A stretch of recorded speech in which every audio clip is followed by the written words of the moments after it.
SteelCity Scott, welcome in here, sir. Our second preview show of the 2026 NFL season. We are going to be talking the NFC conference today. We talked the AFC last week.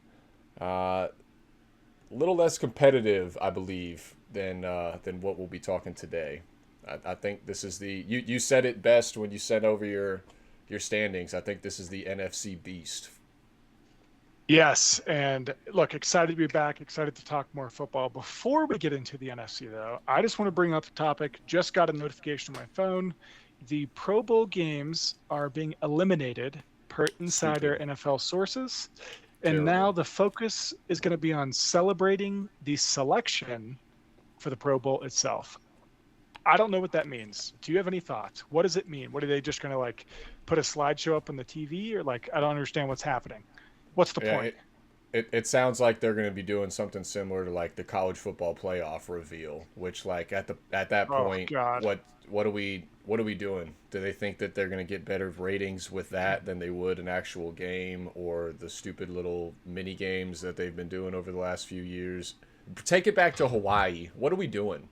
Get it Yeah, back to give them a trip. Honolulu. Get it back to Honolulu. Give somebody something to look forward to at the end of the year. They get to take their family down to Hawaii for a week. I mean, come on. What are we doing here? It's Yeah, I don't mind the mini games. I hate the game itself. It's kind of pointless. The mini games are kind of fun. Go to it's Hawaii, it's get not the it's offensive not lineman. it's not pointless. Think about when Sean Taylor Oh God, absolutely killed. cracked. Who was it? I think it was Mark I don't know. Brunell. Just He just died. that's what I want to see. I want to see the best of the best who's not playing in the Super Bowl laying it all out on the line. You can throw some mini games in there. You know what I mean? They did them back then too. But come Well, on, what are here's we the doing? problem. You don't throw it on the line anymore. That would never happen in today's game. And if it Nah, did, probably not. players would be like, "What are we doing?" So big difference. But okay, Yeah, it'd probably be a brawl. I I am taking us down a different path here. I don't know what's going on with the Pro Bowl. We'll get there. We'll talk about that later. But let's talk NFC. And you mentioned it. NFC very competitive. I can 10 teams off the rip trying to fight for a seven team wild card spot. And we'll get into it, but I think 6 teams are coming from the NFC North and the NFC West. So Oof. in a perfect world, I mean, I know that's not mathematically possible because there's one from each division, but in a perfect world, we drop a team from the NFC South because it's kind of that's a poo-poo division. But all right, let's start with, well, you know what? Take it away. Lead us down the It's promised land. competitive in its own right, Scott. That they're Eh, down there in the NFC South. They eh. AFC South, NFC South. It's a bit of a trend with those Southern divisions. Why don't we Uh, put them in their own division of yeah, football and there they you can go. compete for the turd Now bowl, we're talking. something like Now that. we're That could be talking. fun. Compete for the last spot. I like that. I like that. Let's just revamp all divisions, all conferences. Let's just throw it. We're throwing out the Pro Bowl apparently, so why not? Why not? Why not? All right, let's talk NFC East here. We are actually dead even with both, as you can see if you're watching the YouTube video. We are dead even with our picks and how we see the NFC East and the NFC North lining up. So this should be fairly quick. Some of these we even have the exact same records on, so we're seeing eye to eye on a lot of That's it. I haven't even seen yours yet, so that's impressive, I will Yeah, say. it's pretty good. It's pretty good.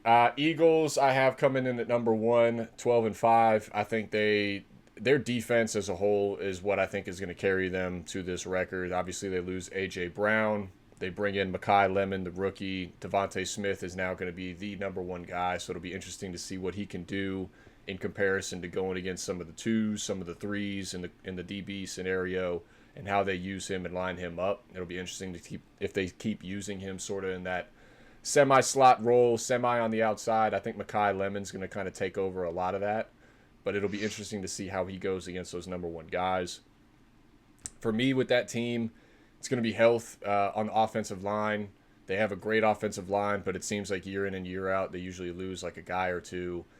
Is it going to be next man up? Is it going to continue to be next man up? We'll have to see. And then obviously Jalen Hurts, a little bit of a roller coaster over the last few years. Obviously he was able to get that Super Bowl done, but not so consistent when it comes to throwing the football lately. So it'll be interesting to see if he can get the turnovers in check. I got Cowboys coming in at number 2, 11-6. I actually like what Jerry is doing down there. I think he's brought in some good Come pieces on. for them and some good moves last year that's going to actually put them in a position to really compete this year. To me, this is the best Cowboys team, at least on paper, that they've had, over the last 5 years at least.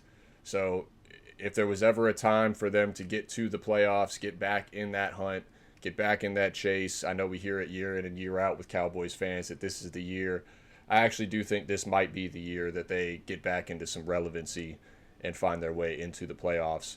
So I got them at 11-6. Commanders, I got at 8-9. I'm not a full believer in this program, and Jaden Daniels as well. Jaden Daniels, obviously, he's had some controversy lately with LSU with a cease and desist, trying to get his number to not be worn, which is batshit to me, especially in a college level when it comes to recruiting, when it comes to Ring of Honor, things like that. We get it. You won a Heisman.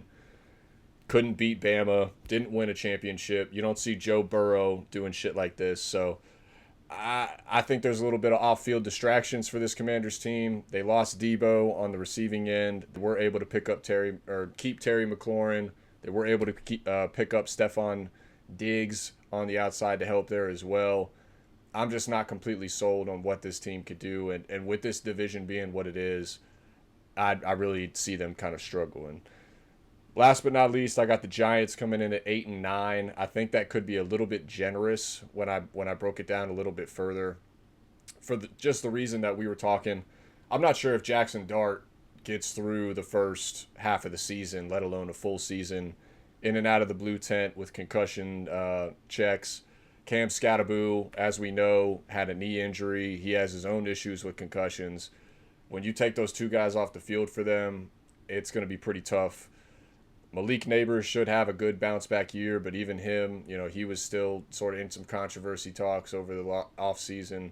A lot of chatter from this Giants team and not really a whole lot of production yet that I need to see, so I'm not a huge buyer in on what they can do. John Harbaugh coming over, being the head coach, obviously he gives them some solidarity and some proven success. So it'll be interesting to see what he does with those young guys, but I think they're going to struggle a little bit this year. So I got them 8-9, bottom of the division. What do you got? Yeah, like you said, we've got the same finishing standings here, but so I'll try to touch on just add to your points because I agree with the majority of them. The Eagles losing A.J. Brown's not the end of the world. The key for them, as you mentioned, is their defense. That's what carries them, and the fact that they have Dallas Goederts, they have Devontae Smith, they have Lemon as a rookie, they have I'm going to butcher it, but Tavian Wicks, I believe, coming in as well. They picked him up and some backups, but like they have enough to get it done. They have a competent quarterback that can get it done on his feet as well. They have a very good offensive line. To your point, some of them are getting older. They're injury prone. The Lane Johnsons, just injury prone. On the other side of the ball, though, their interior lineup is the best in the NFL, in my opinion, unless Aaron Donald joins the Rams, then maybe you have a competition there. But their rotation there, that's basically all University of Georgia Bulldogs. They are just dominant all around. They're all-around square team. They get it done. They know how to win. They got a great coach, great leaders. So, yeah, I think that they're going to win 12, maybe even more games there. No surprise. Takes me to the Cowboys. I hate the Cowboys. For me, getting rid of Mike that was a blockbuster trade last year, right, going to Green Bay. And it's a big move for them because that was pretty much their defense. They have a couple other players in the secondary that aren't bad, but they're just inconsistent for me. The Cowboys always find a way to win 9-10 games, which is annoying to me because I hate the Cowboys, and they're going to do 10 again this year. They're going to pull out 10 wins. They're going to make the playoffs. They're going to be in the wild card. They're not going to go very far. They're just that team that's good enough to make the playoffs, and they just don't have enough going for them to make it any further than the wild card, which some people, I'll just get it out of the way now, will say the same for the Steelers, and I'm not disagreeing with you. Moving on to Washington. Washington is a mystery to me. I don't know how they're going to perform if they stay healthy and Jaden Daniels comes out and plays like he did 2 years ago. Anything could happen. They have a lot of young, talented players on their team. they're just a toss-up. We don't know what we're going to get from them. Last year was kind of the proof of that. Also, the whole the off-field thing is outrageous.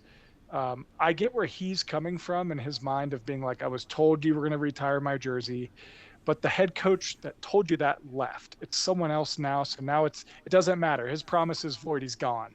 It doesn't matter. The school didn't promise you it. The head coach promised you. It's over. It's done with. And the whole giving him back he wants the replica of his Heisman back from them. I'm like, who cares? And there's reports as his family asking for that. I'm like, he has the real one. Who cares?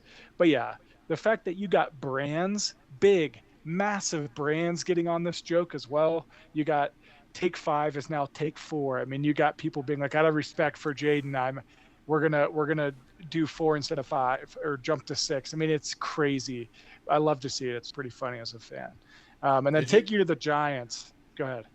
I was gonna say, did you see how Lane Kiffin responded after that?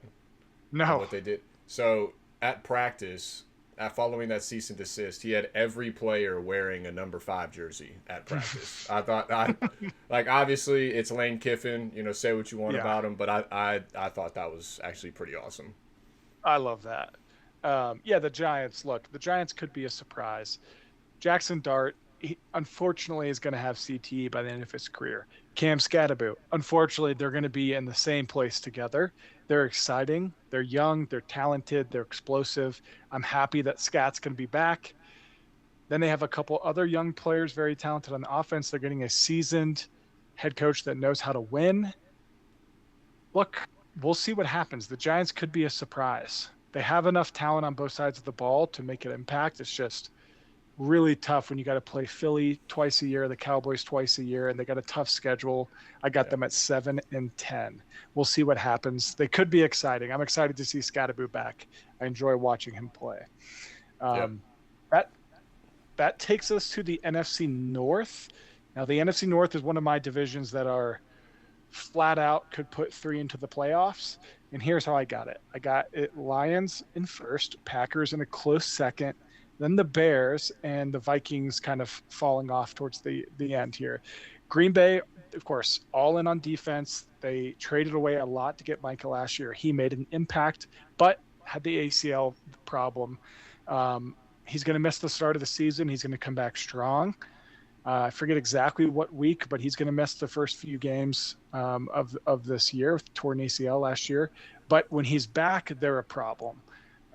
Jordan Love, he's composed. He looks like the next Aaron Rodgers. I mean, he's very quiet. He gets it done. He makes good throws. He's consistent. He's good in the 2-minute drill at the end of a game. They got a lot of playmakers there. Golden, I like Golden to come back off injury as well and look good. I mean, they're going to be the same old Packers, consistent, grinding. The problem with the Packers is the Lions, or who they compete against. And the Lions, very quiet year last year, in my opinion, based on the year before, and they still did very well. They're going to have a healthy defense. Hutchinson's going to be back. You got Goff, you got Amon-Ra. They got rid of Montgomery. They're focusing on Gibbs, who's their star. In my opinion, Montgomery was a great, off to the side piece, but Gibbs is the centerpiece of the table. You got a great head coach, great team around you. I mean, they're going to be deadly. I got them winning at least 12 games this year. Then it takes us to the Bears. Okay, the Bears could be exciting. Second year, Ben Johnson, head coach, coming over from the Lions organization. Is Caleb Williams the guy? I would say, yeah, I'd say probably. He's going to lead that team. He did well last year. They won games they shouldn't have won. Good teams win games they shouldn't be winning. They got a lot of talent. Colston loves them. I mean, phenomenal year. Luther Burden, phenomenal year. They got some talent all around. The problem is, again, they got to play the Packers and the Lions twice. They got a tough schedule. They got a tough conference. If they win 9-10 games, they might not get the wild card spot just because of the way the NFC is going to work. So I got them at 9-8, and unfortunately 9-8, that's going to be a coin flip if they make the playoffs. And then Minnesota, for me, Minnesota is kind of irrelevant this year. You had the whole thing last year about J.J. McCarthy coming in, taking the reins. Then you got Kyler going up there. Then they make the announcement. Basically, J.J. McCarthy is dead in the NFL now. I don't know what he's going to do. I mean, he'll be the backup. We'll see how long that lasts for. But yeah, the Vikings are kind of a toss-up. They're in a rebuild. But for some reason, and we've talked about this the last 2 years, the Vikings have always been this team that comes out of nowhere and surprises us. All of a sudden, they have 13 wins. You're like, what's going on? That's not going to happen this year. I have them at 6-11. But if they were a 9-win team, I wouldn't be surprised because they find a way to do this in Minnesota year after year. Surprise me. But that's where I stand. I think the Lions and the Packers are shoo-in for the playoffs. The Bears are going to get pushed out, unfortunately. Even if they have 10 wins, it's a toss-up. Just a tough division in the NFC North. What do you got? Yeah, real quick, I just want to make a note about the Cowboys. They did lose Micah, but they gained Von Miller, gained Kenny Clark, gained Quinnen Williams. So it's you could argue that they did win that side of the trade. It was something that everybody kind of got big-eyed when it happened, but we'll see how it plays out. All right, talking NFC North. Lions 11-6 is where I have them. I have them at number 1. For me with this team, their window is closing. Believe it or not, I think when you start throwing out these contract numbers, obviously they had to pay Gibbs, St. Brown, Laporta, Goff. They did bring in Pacheco to replace David Montgomery. They're going to have to pay Aiden Hutchinson soon. My biggest thing is going to be injuries. They've sort of lost. When they came onto the scene under Dan Campbell, it was a hit you in the mouth. We're going to run it down your throat. They've sort of lost a few of those key pieces on the offensive line. They replaced a few with Tate Rutledge coming in, being a big factor for them. A couple other guys. But the DB situation, little sketchy in the secondary. They lost Terrion Arnold. They've lost some other guys as well to free agency, trades, what have you. My biggest thing with them is going to be health. If they can stay healthy, the sky's the limit, and I think they will win this division. But if they do not stay healthy, you're looking at a team that potentially this whole thing could get blown up during this offseason, which is scary to think as a Lions fan because you're right there on the cusp. It took you that long to get there. And you might be right back to the bottom of the barrel just like that. Listen, shout out to our guy Butts. We don't just let's give him at least he's a through and through Lions fan. He's been through it.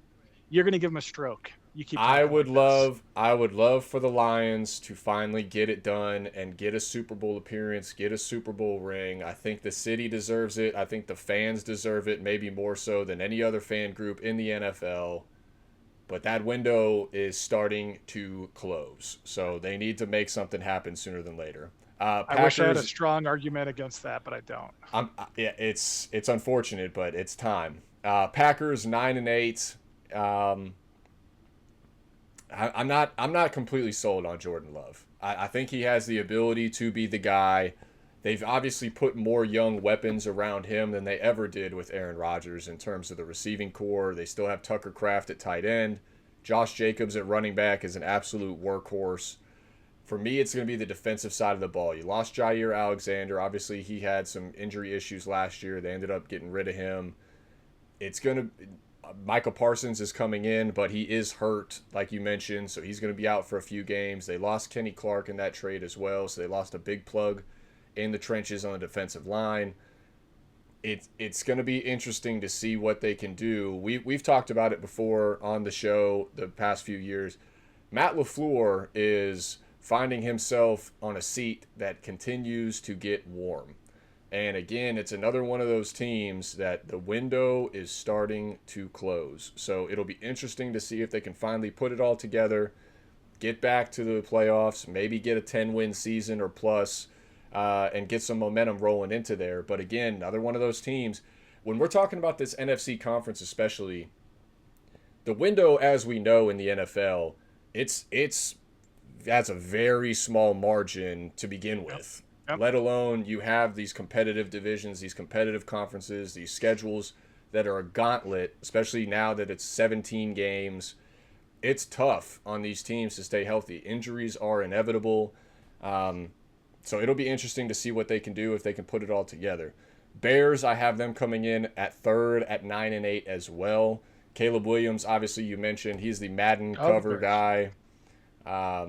Little bit, as we know, there's a Madden curse that has plagued the cover athletes. It'll be interesting to see if he can dodge that bullet.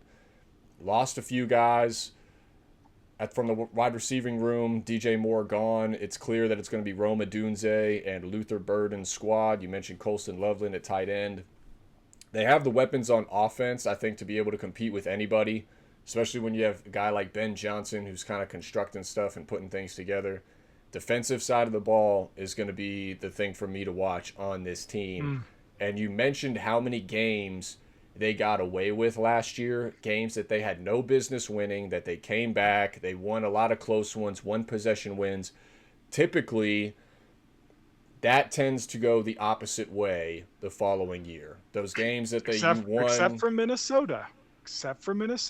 That's typically. So if anybody is going to be able to replicate that close game success, I think the Bears are probably going to have a great shot to do it. But history is going against them in a few different factors. Also, soon to probably be the Indiana Bears, which is an absolute effing joke. Fourth and final, I got the Vikings coming in. I'm with you there. But I actually have them going 9-8 as well. I have a 3-way tie here for second in this division. I think if anybody can crack the code and get the most out of a quarterback, it's Kevin McConnell, and he has proved that, or Kevin O'Connell, I'm sorry. He's proved that with Sam Darnold. He's proved it with Josh Dobbs.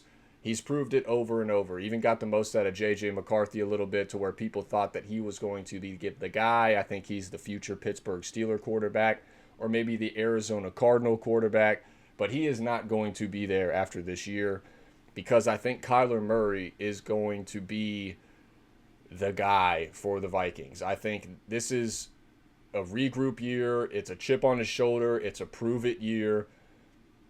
And history has shown with Kevin O'Connell and with this Vikings team, that's all they need. They need guys that don't believe that it's sort of similar to what you talked about with the Steelers when we broke down the AFC. When you have that chip on your shoulder and nobody believes that you can get it done and everybody thinks that you're going to finish last in that division, all of a sudden you have that little extra motivation, little extra incentive to prove everybody wrong, especially Kyler Murray's sense. I mean, the guy was a huge high draft pick. He was supposed to be sort of the savior of the Cardinals. They never really put the pieces around him that he needed to have. Now you give him Aaron Jones at running back. You give him Justin Jefferson at wide receiver, Jordan Addison, TJ Hawkinson at tight end.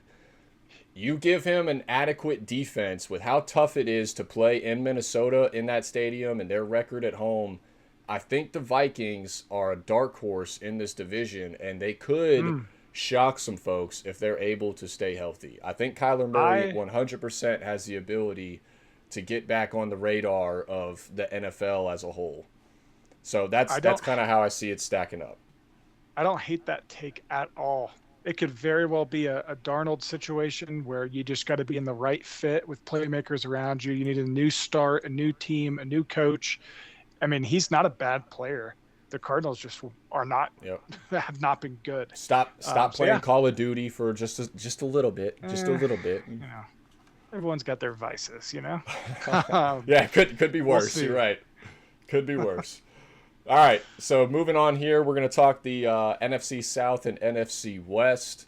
We'll start here with the NFC South. We mentioned it before. This is one of the worst divisions, definitely the worst division in the NFC conference. I have the Buccaneers finishing in first with a 9-8 record. This division just beats each other up. I think Baker, it's a situation that he's walking into. He didn't get the contract that he wanted. They've let go of Mike Evans. You got Vita Vea, wanting out, requesting a trade offer because he's not getting the contract deal that he wants. So there's a lot of off-the-field stuff that's going into this season with the Bucs. Todd Bowles is on the hot seat now, issues with the head coach. It's going to be interesting how they come together and make some things shake. They had their own injury issues last year, especially in the wide receiver room. They got Bucky Irvin at running back. They lost Rashad White. Obviously, Mike Evans, like you mentioned. So I do have the Bucs going 9-8, but I think it's going to be a bit of a struggle, especially when you look at some of the games that they have on their schedule. Mm. It's definitely, you could have a team with a losing record once again coming out of the NFC South, finding a way to win the division with an 8-9 record, 7-10 record. I mean, it could be one of those years again. But I do have the Bucks finishing 9-8, first in the division. I think Baker's going to find a way to get some wins and get it done. Panthers, I have them coming in at second at 8-9. For me, the biggest thing with this team is the defense. I love the defense and the pieces they continue to put on that side of the ball. Very under the radar. Again, one of those teams nobody's really going to give a chance on any game that they go into. They're going to be the underdog for the vast majority of the games that they'll be playing this season outside of maybe some of their divisional opponents. I think, again, Bryce Young, if they give Bryce Young time in the pocket to make things happen and for the receivers to get open downfield, he proved last year that he can play quarterback in the NFL. If you give him time, he can do that. The running game is going to be interesting. They have another carousel of guys, not really a true one running back that's going to take all the carries. They probably are going to be splitting it up between 3 different guys. Rico Dowdle's gone to your Steelers. Chuba Hubbard's there. A.J. Dillon's there. Another guy who's slipping my mind right now. That probably is going to be the 3-headed horse for them in the running back scenario. It'll be interesting what they do on that side of the ball, but I think ultimately, if their defense can hold teams to under 20 points a game, which I think they will be able to do in the vast majority, I think that gives the opportunity for the Panthers to win any given Sunday. So I do have the Panthers competing in this division, really more so because of the other teams in the division rather than them being, a playoff caliber type team. Falcons I have coming in at 6-11 at number 3. Obviously, they're dealing with injuries at the quarterback position with Michael Penix. Doesn't look like he's going to be ready to go. Tua has been dealing with a back injury. I'm scared for Tua. As a former, well, I won't say as a Dolphins fan and a Tua as my former quarterback, all right, I am scared for this man playing full-time on turf. It's going to take 1, maybe 2 good shots, and we could look at some serious, scary things going on health-wise for Tua. I hope it doesn't happen. I think he's a good guy. I think he should have called it quits 2-3 years ago. And I have no idea what the Falcons continue to do with these quarterback situations. It's like they just love to burn money. It'll be interesting to see if he's even going to be the guy. There's talk about the D2 kid coming in and being the best quarterback on the team, which is crazy as well. Bijan is obviously going to Bijan. Kyle Pitts, they just gave him a massive deal, which is crazy as well. He hasn't done anything to earn that, in my opinion. Drake London's going to be Drake London on the outside. You know what you're going to get with him, but even he had some injury issues last year. Defense. It's going to, at the end of the day, this division specifically, I think, is all defensive built. Whatever defense is the best in this division, as we know, the time-old saying, defense wins championships. In this case, it's going to be defense wins the division. If the Falcons can step up on the defensive side of the ball, they've got good DBs on the outside. They've put some money into the front 7. If they can stay healthy and hold teams to under, again, sort of that 20-point mark, they can find a way to win some of these close games, and I think they will. I just don't think that they're going to win enough. So I have them at 6-11. Saints, I also have at 6-11. I have them tied for 4th. I'm just not sold as Kellen Moore being the guy of this team. I'm not sold on Tyler Shaw. I think he exceeded expectations last year, winning Rookie of the Year. I don't really think that he won Rookie of the Year because he earned it. I just think it was sort of similar to the Jaden Daniels situation with him winning the Heisman. I don't necessarily think he earned it. I just don't think that there was anybody else better, and they had to give the award to somebody. Alvin Kamara, huge step back. He's dealing with injury issues. Devin Neal looks like he's going to be the number 1 running back for them now, which is going to be interesting how that plays out. Chris Olave on the outside, he's had a ton of injury issues in his short NFL career so far. Jawan Johnson seems to be a solid tight end, but he's getting up there in age. How much can he really give you moving forward throughout the season consistently? Again, defense. It's all going to come down to defense. If the Saints defense is able to hold teams, they'll be able to compete in some games. Because these offenses are going to be so weak, I think they can find a way to win some games. It's just, again, it's not going to be enough. It's just going to be a trending trend in this division specifically. So I think it's Bucks, Panthers, Falcons, Saints. What do you got? Look, I'm close to you. I'm Bucks, Falcons, Saints, Panthers, so I'm not close to you at all. But we have the same win, and I think it's a very good chance that there's a losing record going into the playoffs, and everyone else has no chance to make the playoffs. You touched on a lot of weakness from the offensive side. Excitement around Shuck with the Saints. So the Falcons, who knows what they're doing? They overpaid Cousins. Penix didn't develop. Then they got a D2 guy who looks great in the preseason. Who knows what they're going to do there? At least they have Kyle Pitts and Drake London. The Panthers, however, they just got my boy Kenny Pickett, by the way, as their backup. Look, they're just not there yet.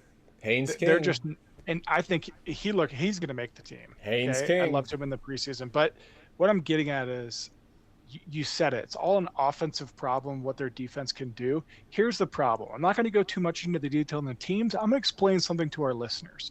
Here's how the 17-game formula is created in the NFL.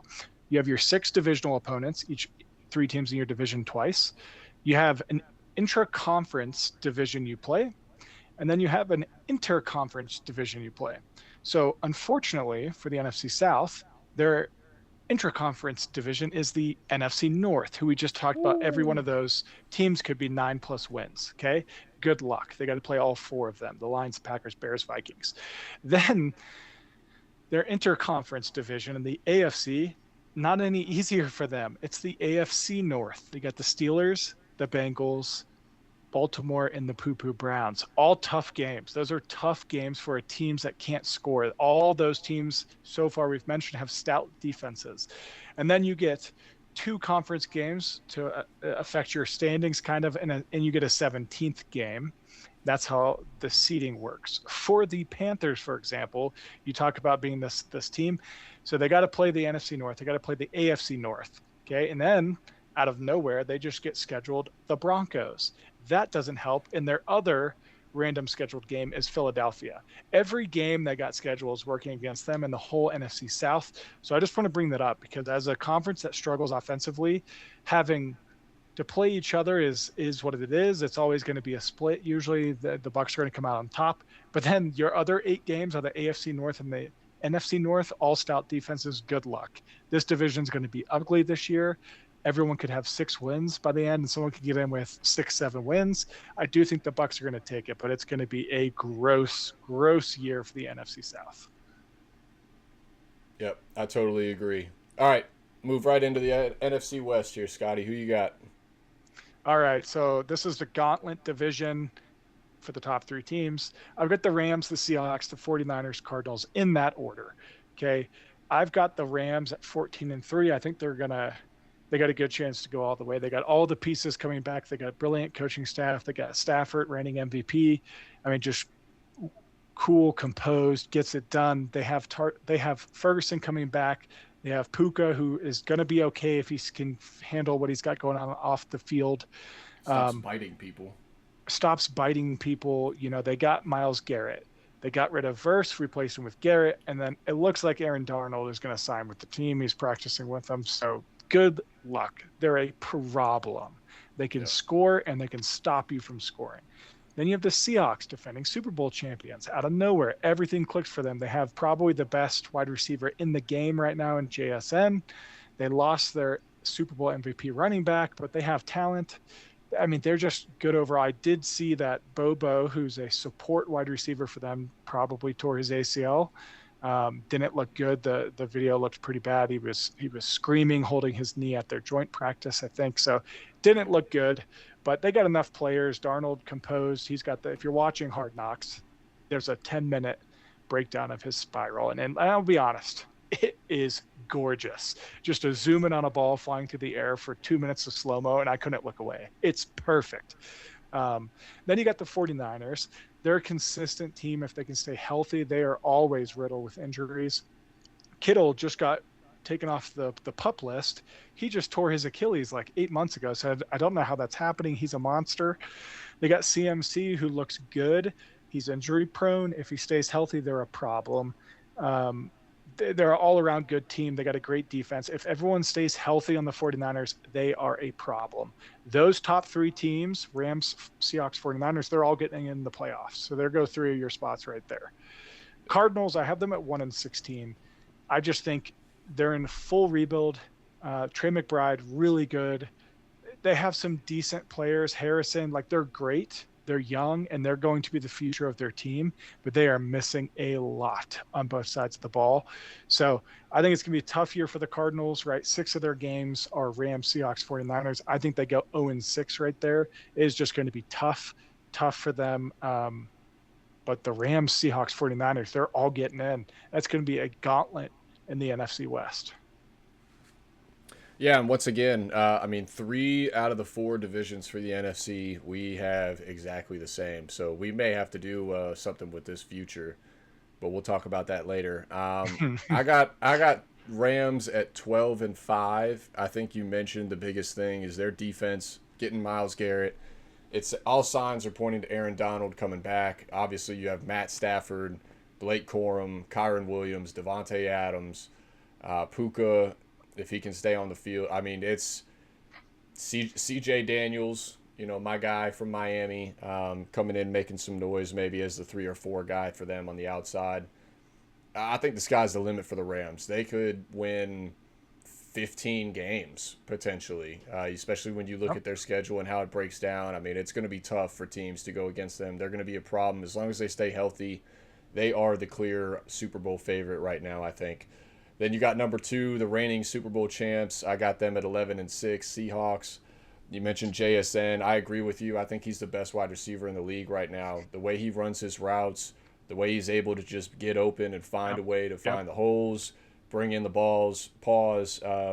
That's what she said. I think he's the biggest difference for that offense. Finding the holes and bringing in the balls, that's just a layup. I know it. Torrey Horton, I think, is going to be good for them on the outside. You mentioned Bobo going down. There's another guy, if you've been watching Hard Knocks, Montori Foster. He was dealing with some injuries in the past. He looks really good. Elijah Arroyo at tight end, also a former Hurricane. He looks really good. They still got A.J. Barner. Zach Charbonnet's coming off that PUP list with his ACL. He's still recovering, so it'll be interesting to see when they get him back. Obviously, they lost Kenneth Walker, the Super Bowl MVP, to the Chiefs that we mentioned last week. So it'll be interesting to see what they do on the running back side of things. But when you have the defense that they have, they brought in Terrion Arnold. They paid some of their bigger guys. I think the Seahawks are going to be right back in the playoffs, right back competing in this division. They're going to be right on the Rams' tail. So I do have them at 11-6 as well. 49ers, I also have at 10-7. It all comes down to health with the 49ers. If you look at this team on paper, they have probably a top 5 team in the entire NFL. Year in and year out, they just can never stay healthy. Fred Warner is dealing with issues. George Kittle was dealing with issues. They still have up in the air with Brandon Ayuk. They brought back in a Debo. They brought in Mike Evans on the outside. Christian McCaffrey's been dealing with injury issues. Brock Purdy was dealing with injury issues. Injury issues. It all comes down to if they can stay on the field or not. They are obviously one of the most talented teams in the league. They just have recurring injury issues. And a lot, the conspiracy theorists put on your tin hat, there is that electronic substation right next to their practice field. How much of that is playing a factor? We don't know, but history shows it's playing a factor. We know. The aliens. Yeah. Also, the owner, have to mention, just got hung up in a prostitution ring in an Ohio trailer park as a billionaire. So not ideal. That's interesting. You'd think as a billionaire you could you can do it quietly with an NDA. Go to Vegas. Find some different options, but get it how you got to, I suppose, for him. But he got caught up with that as well. So they got some off the field stuff going on. But I do think they'll be third. I think they'll be in the playoffs. It just, again, we sound like a broken record at this point, but injuries, as we have said, are inevitable in the NFL. It's going to be what team is able to sustain the longevity of their guys throughout this 17-game season, throughout the playoffs, who catches momentum at the right time. I mean, the Seahawks, outside of the city of Seattle, nobody had Seattle winning the Super Bowl last year. They caught fire at the right time. They were able to stay healthy, and that's how you lift that Lombardi. So anything can happen, but for the 49ers, they got to stay on the field. Last but not least, I have the Cardinals coming in at 6-11.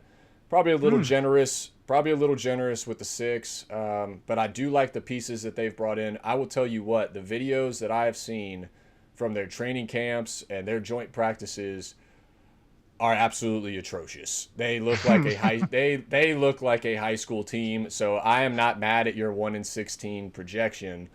I do think that, again, they have the pieces. Jacoby Brissett, veteran quarterback. He knows what he needs to do. Marvin Harrison on the outside. Trey McBride at running back. Jeremiah Love, if he can stay healthy. Apparently he's dealing with a little something right now. James Conner, backing him up. Defense, Budda Baker on the backside. You know, they have the pieces that they can compete with people. You got a first-time head coach coming in, taking over for this program. They're making some changes. I think they could sneak a few. Yeah, I don't think they're going to be able to sneak many against this NFC West division, but I think they could sneak a win or two away from a team that they're not supposed to. But again, this is going to be one of those teams that, just like the Saints, just like the Falcons, just like the Panthers, just like some of these other teams, the Dolphins, they are going to be the underdog in the majority of their games. It's just going to be a matter of how quickly this team can buy in and how quickly this team is determined to turn it around. At the end of the day, it's the Jimmies and Joes on the field. You know, you can do everything on the outside. You can put all the pieces into place. If they don't buy in and they don't get it going on the field, there is no progress made. I think they'll find a way to get a few, but 6-11, looking back on it, probably a little generous. Probably a little generous. Yeah, look. You mentioned the key players they have, right? They're an NFL team, right? They're going to have some stout players. They're going to get good high draft picks for a couple of years. They have certainly the salary cap to do it. They just don't have enough. They have a steep drop off. The difference between them and the Rams is the Rams have 4 to 5 key players on both sides of the ball. Big difference. And the 5 to 6 supporting cast they have are B plus players. With the Cardinals, they have 1 or 2 key players on each side of the ball, but their supporting staff's a C or a D, and that's just not going to get it done. We'll C minus. Okay, so C minus to D, but yeah, I don't hate it. I'm going to bet a lot of money that they won't win 6 games this year.